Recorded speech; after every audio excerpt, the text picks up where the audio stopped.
મિત્રો કેમ છો? બધા મજામાં? ઓકે, બધા મજામાં છો? તો સ્વાગત છે તમારા બધાનું એક નવા બ્લોગમાં. તો આજે હું આવ્યો છું બપોરના સમયે 5:30 હું ગામમાં જઈ અને લીંબુ અને બરફ લઈને આવ્યો છું. તો અત્યારે આપણે બનાવવાનું છે લીંબુ અને સોડા. ક્યારે બનાવવાનું છે, જે દુકાને આપણે પીએ તે આજે ક્યારે બનાવવાનું છે, ટ્રાય કરવાનું છે. તો ચલો ફટાફટ શરૂ કરીએ. તો મિત્રો બપોરનો કંઈક આવો સમય છે અને આવા સમયમાં હું ગામમાં બરફ અને લીંબુ લેવા ગયો હતો ચાલીને. 1 કિલોમીટર દૂર છે મારું ગામ, તો ત્યાં ગયો હતો હું બપોરના સમયે.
ફાઇનલી મિત્રો આવું કંઈક લીંબુ સોડા બની છે આપણથી.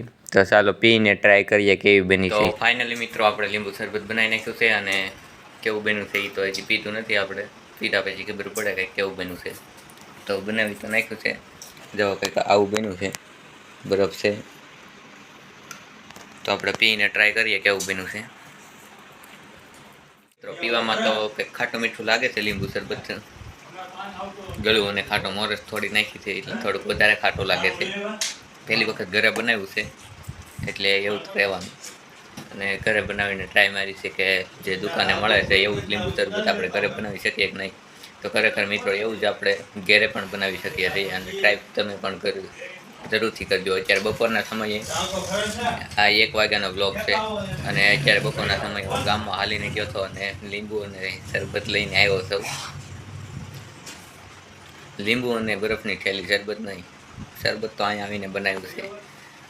તો મિત્રો જો તમને આ વ્લોગ ગમ્યો હોય તો લાઇક, શેર અને સબસ્ક્રાઈબ કરજો અને તમારા મિત્રોને પણ શેર કરજો.